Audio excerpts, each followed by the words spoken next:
Lotus reality and agro farming వారు premium farm land projects మన పొలం ఫేజ్ 1, 2 మరియు 3 కంప్లీట్ చేసుకొని మన పొలం phase 4 Wasar village at Narayana Khed లో ఆగస్టు 15 ఇండిపెండెన్స్ డే రోజు గ్రాండ్ లాంచ్ చేయడం జరుగుతోంది. లాంచింగ్ మరియు ఇండిపెండెన్స్ డే సందర్భంగా 5 గుంటాస్ ల్యాండ్ అవుట్ రేట్ లో బుక్ చేసుకున్న వారికి ₹1,50,000 డిస్కౌంట్ తో పాటు 2 గ్రాముల గోల్డ్ ఫ్రీగా ఇస్తున్నారు. పూర్తి వివరాలకు సంప్రదించండి. ఓం శ్రీ మహాగణాధిపతియే నమః. ఓం శ్రీ మాత్రే నమః. ఇప్పుడు మనకి ఆశ్వేజ మాసం స్టార్ట్ అవుతోంది. గణపతి నవరాత్రులు పూర్తయినాయి. నెక్స్ట్ అక్టోబర్ నెలలో అక్టోబర్ 3వ తారీఖు నుంచి ఆశ్వేజ మాసం మొదలవుతుంది. అశ్విని నక్షత్రం పౌర్ణమి రోజు ఉన్న మాసం ఆశ్వేజ మాసంగా పిలుస్తాము. ఆశ్వేజ మాసంలో చాలా చాలా ముఖ్యమైన పండుగలు ఏంటంటే దేవి నవరాత్రులు. గణపతి నవరాత్రులు కంప్లీట్ అయినాయి. ఇప్పుడు దేవి నవరాత్రులు 9 రోజులు మనం నవరాత్రులు చేసుకుంటాం. ఇది చాలా విశేషమైన పండుగని చెప్పవచ్చు. నవరాత్రులు యాక్చువల్గా 4 ఉంటాయి. 1 శ్యామలా నవరాత్రులు, 2 వసంత నవరాత్రులు, 3 వారాహి నవరాత్రులు, 4వది దేవి నవరాత్రులు. ఇది విశేషంగా అన్ని రాష్ట్రాల వారు మ్యాక్సిమం చాలా వరకు చేసుకుంటారు. ఈ దేవి నవరాత్రుల ప్రాముఖ్యం చెప్పడం ఎవరి తరం కూడా కాదు. ఈ ఆశ్వేజం అక్టోబర్ నెలలో మనకి చాలా ముఖ్యమైన పండుగలు వచ్చాయి. అక్టోబర్ 2వ తారీఖుని గాంధీ జయంతి. ఆయన జాతిపిత, మన దేశానికి ఎంతో సేవ చేశారు. మన స్వాతంత్రం రావడానికి ముఖ్య కారకుడు గాంధీ మహాత్ముడు. ఆయన జయంతి అక్టోబర్ 2వ తారీఖుని మనం చేసుకుంటాము. అక్టోబర్ 3వ తారీఖు నుంచి 12వ తారీఖు వరకు దేవి నవరాత్రులు జరుపుకుంటాము. తర్వాత ముఖ్యమైన పండుగ అట్ల తద్ది 1. అట్ల తద్ది 19/10/2024 అట్ల తద్ది వచ్చింది. ఇది పెళ్లికాని అమ్మాయిలు చేస్తారు, పెళ్ళైన స్త్రీలు చేస్తారు. అట్ల తద్ది నోములు చాలా ముఖ్యంగా ఉంటాయి. పునిస్త్రీ తను ఉండడానికి పసుపు కుంకాలు కలకాలు నిలవాలి అని అంటే అట్ల తద్ది నోములు ఆడపిల్లలు చేసుకుంటారు. తరువాత నరక చతుర్దశి. అది 30/10/2024 నరక చతుర్దశి అయింది. ఆ రోజు తలస్నానం చేసి దీపాలు మొదలు పెడతారు. లక్ష్మీ పూజ ఆ రోజు సాయంత్రం లక్ష్మీ పూజ చేస్తారు విశేషంగా. మరుసటి రోజు 31/10/2024 దీపావళి. దీపావళి అంటే అందరికీ తెలిసిందే. పిల్లలకి పెద్దలకి అందరికీ కూడా చాలా ముఖ్యమైన పండుగ. అక్టోబర్ నెలలో వచ్చే ముఖ్యమైన పండుగలు ఇవి. ఈ ఆశ్వేజ మాసం అంటేనే అమ్మవారని చెప్పవచ్చు. ఈ ఆశ్వేజ మాసంలో ఈ అక్టోబర్ నెలలో మన 12 రాసులకి అంటే 12 రాసుల వారికి ఎలాగుంటుంది, 12 నవరాత్రుల్లో ఏ అమ్మవారిని ఏ రాశి వారు పూజించితే ఏం ఫలితాలు వస్తాయి అనేది నేను ఇప్పుడు చెప్పదలుచుకున్నాను. 3వ రాశి మిథున రాశి. మిథున రాశికి అధిపతి బుధుడు. ఈయన బుధుడు మిథున రాశిలో మృగశిర 2 పాదాలు, ఆరుద్ర 4 పాదాలు, పునర్వసు 3 పాదాలు ఉంటాయి. ఈ 3 నక్షత్రాల్లో పుట్టిన వారు మిథున రాశిలో వారికి మిథున రాశి చెందుతుంది. మిథున రాశికి అధిపతి బుధుడు.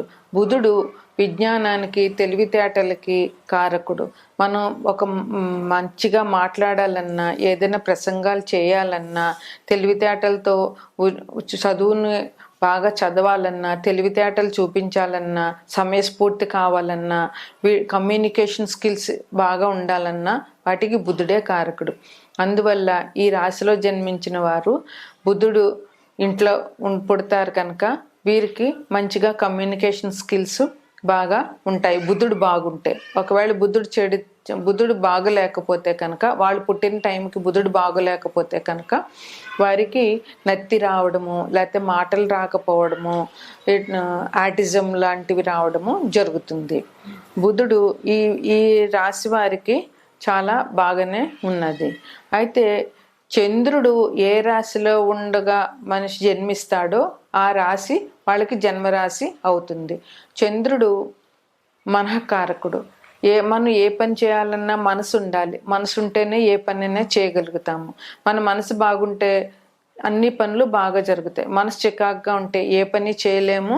మనకే చిరాకు, ఎదుటి వాళ్ళని కూడా మనం విసిగిస్తూ ఉంటాము. అందువల్ల జన్మరాశికి చాలా ప్రాముఖ్యం ఉంది. ఏదైనా జన్మరాశి నుండే చూసుకుంటాము కూడా. అందువల్ల చంద్రుని ప్రభావం మనిషి మీద చాలా ఎక్కువగా ఉంటుంది. వీరికి జన్మస్థానంలో కుజుడు ఉన్నాడు. అంటే మిథున రాశిలో ప్రస్తుతం కుజు సంచారం నడుస్తోంది. కుజుడు జన్మరాశిలో ఉండడం వల్ల కుజుడు కొంచెం కోపానికి కారకుడు కనుక వీరు కోపం తగ్గించుకుని సంయమనంగా ఉండవలసిన అవసరం ఎంతైనా ఉంది.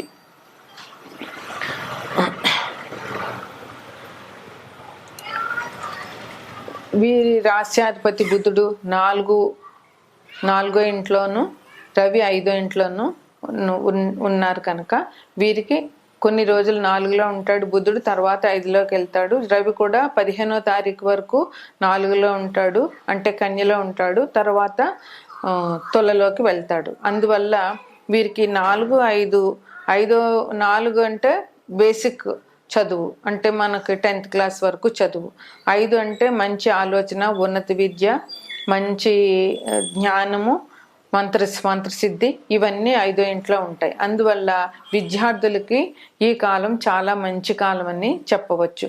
వారు ఏం చేయదలుచుకున్నా కూడా ఈ కాలంలో చాలా బాగుంటుంది. విద్యార్థులకి ఈ మాసం చాలా బాగుందని చెప్పవచ్చు. వారు ఉన్నత విద్యలు చేయడానికి, విద్యలో ఎటువంటి ఆటంకాలు లేకుండా వారి విద్యను కంటిన్యూ చేయడానికి, వారి తెలివితేటల్ని, సమయస్ఫూర్తిని చూపించడానికి ఈ కాలం చాలా మంచిది. వీరికి కోర్టు కేసులు ఉన్న వారు ఎవరైనా, ఈ రాశిలో వారికి ఎవరికైనా కోర్టు కేసులు ఉంటే అవి కొంచెం జాగ్రత్తగా చూసుకోవాల్సిన అవసరం ఉంది. కోర్టు కేసులు జాగ్రత్తగా ఆలోచించి వాటి మీద వీరు పరిశ్రమ చేయవలసిన అవసరం ఉంది. మీరు ఎవరి దగ్గరికి మధ్యవర్తిత్వంగా వెళ్ళవద్దు. మీరు మధ్యవర్తిత్వం చేశారంటే దానివల్ల మీకే రివర్స్ అయ్యి కేసులు వచ్చే అవకాశం ఉంది కనుక ఎవరికి మధ్యవర్తిత్వం మీరు ఈ రాశిలో ఉన్నవారు చేయవద్దు. ఏ పని చేసినా కొంచెం జాగ్రత్తగా ఆలోచించి చేయండి. గుడ్డిగా వెళ్ళిపోయి ఆ తర్వాత బాధపడడం కంటే బాగా ఆలోచించి నిర్ణయం తీసుకోవడం ఈ రాశి వారికి చాలా అవసరం.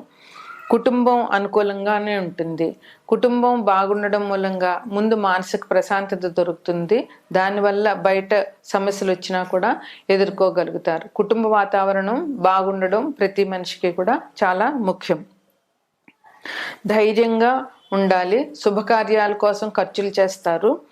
ఇంకా కొత్తగా పెట్టుబడులు పెట్టవద్దు. కొత్తగా ఏదైనా పెట్టుబడులు మీకు ఈ మాసంలో కలిసి రావు కనుక కొత్త పెట్టుబడులు ఏమీ పెట్టవద్దు. మీరు చేసే పనులు కొంచెం ఆలస్యం జరుగుతాయి, కానీ జరుగుతాయి. కొత్తగా పనులు మీరు ఈ మాసంలో మొదలు పెట్టడానికి మంచిగా లేదు. భూములు, వాహనాలు ఇవి కొనేటప్పుడు కొంచెం జాగ్రత్తగా ఆలోచించి అది నలుగురితో చూపించుకుని ఒకసారి లీగల్గా ప్రొసీడ్ అయ్యి అప్పుడు భూములు, వాహనాలు కొనడం చాలా మంచిది.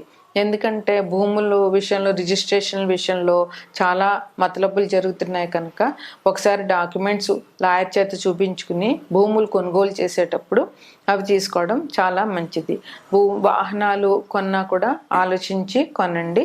కొంచెం జాగ్రత్త అవసరంగా ఉండాలి. ఖర్చు కూడా ఎక్కువగా ఉంటుంది. అందువల్ల మీరు ఖర్చు పెట్టేటప్పుడు కొంచెం జాగ్రత్త అవసరం. మిథున రాశి వారు సరస్వతీదేవిని పూజించాలి. ఈ దేవి నవరాత్రుల్లో సరస్వతీదేవి అవతారం రోజుని సరస్వతీదేవిని పూజించి ఆమెకి కదంబం, అప్పాలు నైవేద్యం పెడితే చాలా మంచిది. అందువల్ల ఈ కదంబం, అప్పాలు నైవేద్యం పెట్టి సరస్వతీదేవి పూజ చేస్తే ఈ మిథున రాశి వారికి చాలా బాగుంటుంది. దేవి నవరాత్రులు మనం ఓపిక ఉంటే 9 రోజులు నవరాత్రులు చేయొచ్చు. దానికి అఖండ దీపం పెట్టి, అంటే అఖండ దీపం అంటే మొదటి రోజు పాడ్యమి రోజు, ఆశ్వేజ శుద్ధ పాడ్యమి రోజు దీపం వెలిగించితే 10 రోజులు, అంటే 9 నవరాత్రులు అయినాక 10వ రోజు విజయదశమి పూజ చేసి పూజను ముగించిన వరకు కూడా ఆ అఖండ దీపం వెలుగుతూనే ఉండాలి. ఈ అఖండ దీపం కూడా ఎవరి ఇంటి ఆనవాయితీని బట్టి వారు పెట్టుకుంటారు.